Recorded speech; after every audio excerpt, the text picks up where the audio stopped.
Halo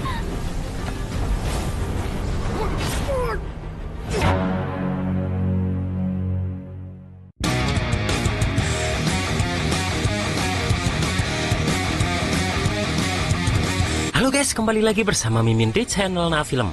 Bagaimana kabar kalian hari ini? Semoga masih tetap sehat aja ya.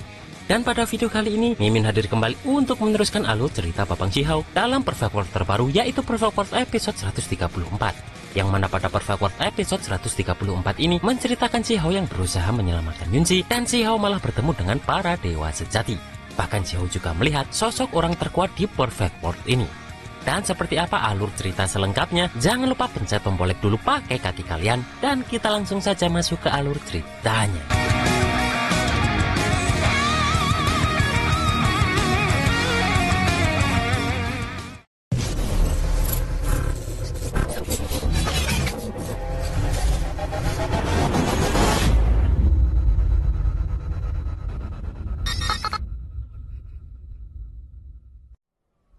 Di sini Shihao dan Yunzi ini sudah berada di dataran darah, yang mana di depan mereka terdapat gunung tulang, dan tempat itu mempunyai energi jahat yang sangat pekat. Shihao pun langsung memeriksa tempat itu menggunakan pupil gandanya, dan dia melihat jika di dalam tempat itu ada seorang dewa tulang yang menjadi penjaga buah bodi emas yang sudah berada di ranah dewa sejati. Shihao pun yakin pasti ada yang bagus di gunung tulang ini karena tempat itu dijaga oleh seorang dewa sejati. Dan benar saja jika di puncak gunung tersebut terdapat buah bodi emas, yang mana buah itu sama seperti yang dimakan kera iblis kemarin. Mendengar itu, Yunzi memberitahu jika saja seorang dewa sejati melihat itu pasti juga akan ikut memperebutkannya, karena buah tersebut adalah harta yang jauh lebih berharga dari rumput jiwa darah, dan meminta agar musuh ini tak bertindak gegabah.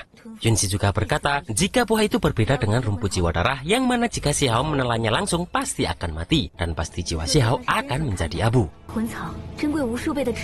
Namun di sini Shihao meminta Yunzi tenang karena dirinya tak berpikir untuk mengambil buah itu hari ini, dan lebih baik untuk membawa Yunzi ke kota Celestial dulu.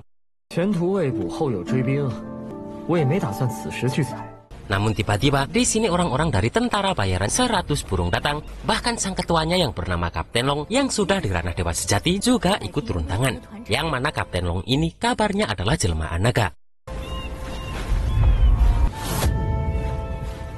Shihao pun bertanya bagaimana dua orang di samping Kapten Long ini, dan Yunzi menjawab jika seharusnya mereka berdua adalah dewa sejati dari klan perang, dilihat dari tanda run di dahinya. Namun meskipun mereka di ranah dewa sejati, di sini Shihao pun tak gentar sedikit pun dan berniat membunuh mereka semua. Dan kembali lagi menggunakan teknik dao petir andalanya, di sini Shihao langsung menyerang terlebih dulu.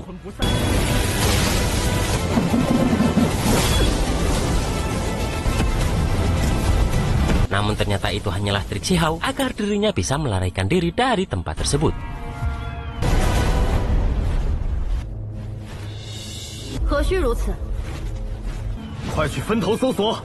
Shihao pun tak bisa tenang begitu saja karena keberadaan dirinya dengan cepat mampu diketahui oleh dewa sejati wanita tadi dengan menggunakan cermin bulannya.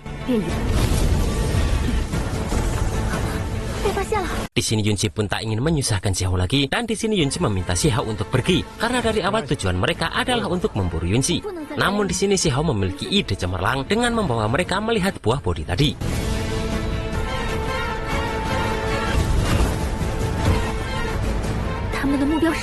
Yang mana ketiga dewa sejati tadi kini fokus mereka teralih karena melihat buah bodi tadi dan berusaha mengambil buah itu menggunakan teknik gabungan mereka.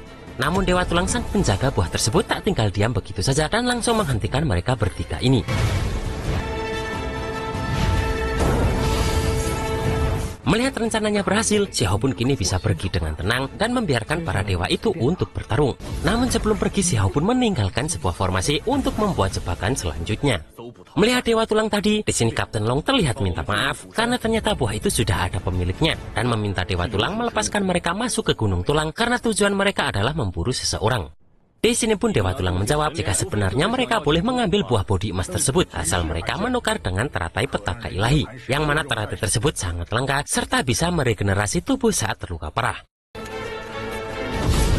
Mendengar mereka tak mempunyai harta itu, di sini dewa tulang pun mengusir mereka. Namun dengan cepat Kapten Long ini langsung menyerang dewa tulang tersebut.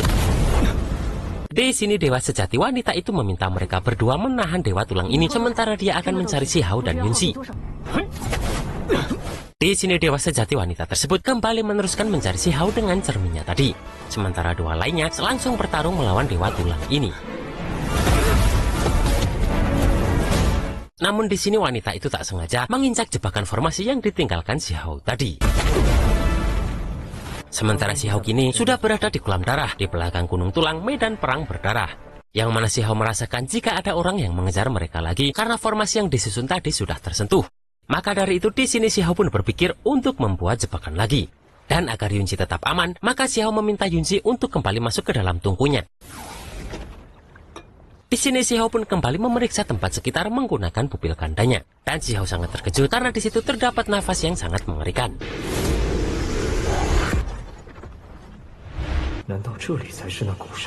Di sini wanita tadi langsung sampai di tempat itu berkat cermin bulan yang dia bawa. Yang mana di sini dia juga baru tahu jika pantas Dewa Tulang meminta teratai petaka ilahi. Karena ternyata Dewa Tulang sedang menunggu seorang Heavenly Deity yang sedang menjalani nirwana. Saat wanita itu meminta batu Heavenly Fate, Xiao pun dengan cepat langsung menghantam kolam tersebut. Yang mana karena hal tersebut, di sini kolam itu langsung bergejolak dan mengeluarkan sebuah kekuatan yang besar. Wanita itu pun sangat ketakutan karena jika Heavenly Deity ini terbangun, maka semua orang di dataran tak akan bisa bertahan. Merasakan tuannya ini terbangun, di sini dewa sejati pun terlihat sangat marah dan langsung mengikat Kapten Long serta satu dewa sejati lainnya menggunakan teknik kekangannya, yang mana dengan cepat Dewa Tulang ini langsung membunuh mereka berdua.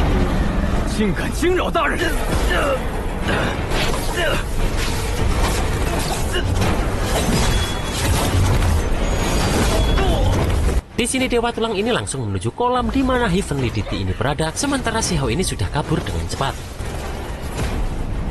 Karena hanya tinggal wanita itu di tempat tersebut, Dewa Tulang langsung membunuhnya karena mengira dialah yang membangunkan tuan dari Dewa Tulang ini. Sementara itu, Xiao dengan cepat langsung memetik buah bodi di atas gunung tulang tadi. Namun wanita tadi muncul kembali dan menyerang Xiao karena yang dibunuh Dewa Tulang tadi hanyalah tubuh spiritualnya saja.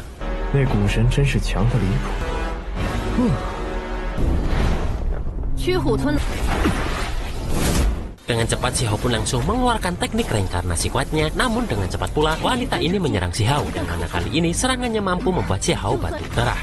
Namun di sini Xiao masih dengan santai menghadapi wanita tersebut karena bagaimanapun juga wanita ini sudah terkena teknik reinkarnasi Xiao dan tubuhnya kini meluap.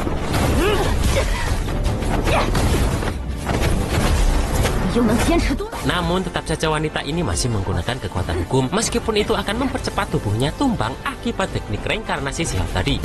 Dengan cepat Xiao pun menggunakan tungkunya untuk menahan serangan wanita tadi. Kemudian dia pun langsung menghantam wanita tadi dengan sekuat tenaga.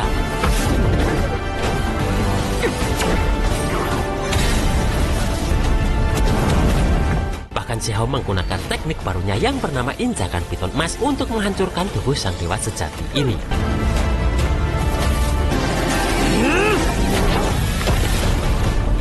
Kemudian dengan cepat, Xiao pun langsung mengambil buah bodi tadi. Dan Xiao pun langsung pergi dengan cepat setelah melihat Dewa Tulang ini selesai menenangkan tuannya tersebut. Xiao pun kembali mengeluarkan Yunzi dari tungkunya dan memperlihatkan buah bodi yang sudah dia dapatkan tadi.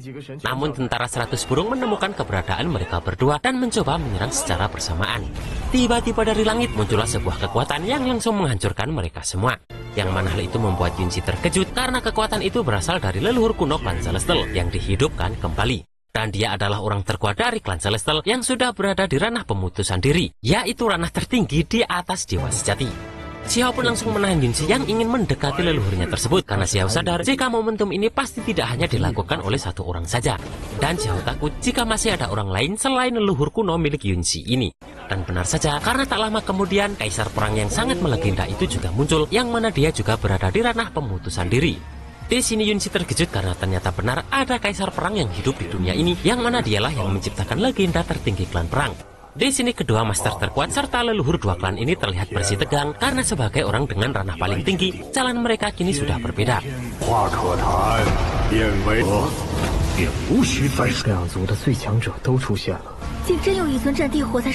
Yang mana hanya dengan menggunakan nafas mereka berdua saja, formasi larangan ruang yang dibuat oleh 12 Raja Iblis di tempat itu langsung hancur karena orang terkuat di dunia ini. Di sini Kaisar Perang tak terima karena leluhur klan Celestial ini ikut turun tangan dalam masalah ini. Dan di sini dua orang terkuat di dunia ini langsung bertarung di luar dunia. Sementara semua pihak dari klan Celestial dan klan Perang kini bertarung satu sama lain demi batu Heavenly Fate di dalam tubuh Yunzi. Sementara Xiao dan Yunzi ini hanya bisa melihat peperangan dua klan ini yang terjadi begitu sengit.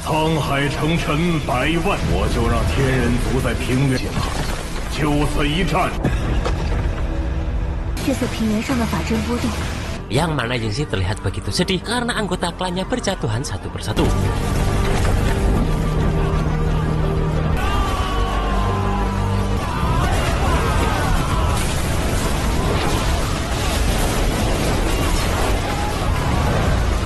Yunzi pun ingin maju, namun Xiao kembali menahannya. Dan Xiao memperingatkan jika mereka semua berani berkorban karena tahu jika Yunzi adalah orang yang diharapkan bisa mengubah nasib klan Celestial di masa depan. Melihat klan Perang mulai menyerang mereka berdua, dengan cepat Xiao ini membawa Yunzi kabur.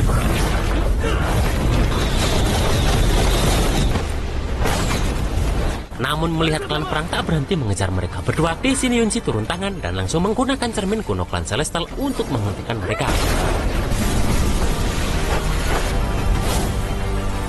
Sementara Xiao langsung turun ke bawah dan langsung menghantam mereka satu persatu. Di sini dewa sejati dari klan Perang langsung menggunakan senjata dari Heavenly DT untuk menangkap Yunzi ini.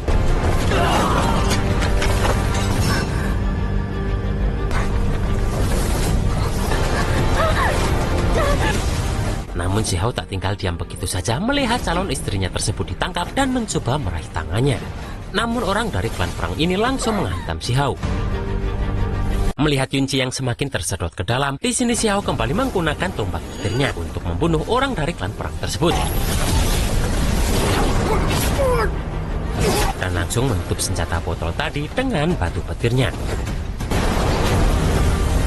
Dan setelah itu, dengan cepat Xiao ini langsung menangkap calon istrinya tersebut.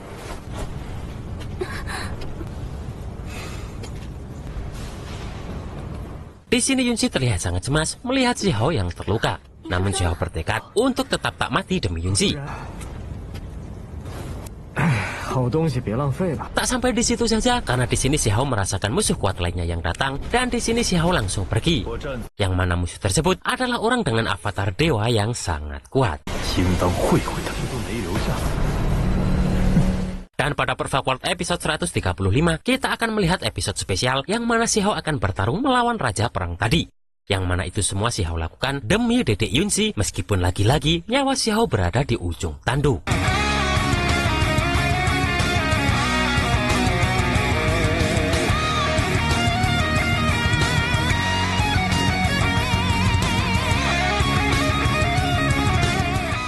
Dan itulah guys, alur cerita Perfect World episode 134 ini. Wah, ternyata gede juga ya bentuk dari orang terkuat di Perfect World ini. Dan bagaimana pertempuran Xiao melawan Raja Perang yang terlihat sangat kuat tersebut hingga hampir membuat Xiao akan terbunuh lagi. Kita tunggu saja di Perfect World episode 135 minggu depan. Akhir kata, berbanyak syukurlah hari ini dan see you next episode.